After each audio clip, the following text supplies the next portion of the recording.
kaka hate speech. To naneno ka Wetangula notamore ni ok nyal yie gi wachno nikech wachno nokokel kaka affidavit. Aneno ka nitie paro moro ni jogi nyaka kal kendo nyaka gikala gi thuon.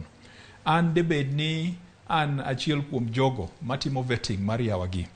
Nitie wach moro mosewuok ma very strong. Ng'ata modonjo kacha ipenje ni to lernwa ni mwandu ni to rom nade. To nyaka ne gichaki mokwongo nochako gi $4 billion. $4 no tigeni e pesa ma kaontis moko yudo e higa. Ma dhano chamo chiegni dhano 1 million, mano mar ng'at achiel. Ng'at mar ariyo nodonjo 700,000. Ng'at mar adek nodonjo 400,000. Machielo 200,000 to chako dok e 800,000. Dak wapenj ni kopo ni mwandu ni en $4 osuru tisechulo marom nade. Nikech mine wato chulo osuru, ibed dhako modhi e chiro kod iuso kod okiuso to nyaka juogi. Yawa makoro mwandu gi en $4 gi.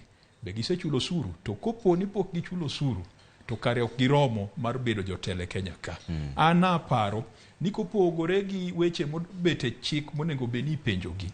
Wach maduong' sani billionaires mwaneno gi, millionaires mwaneno gi bende gichulo osuru. To ere tiende penjo no senator nikech kata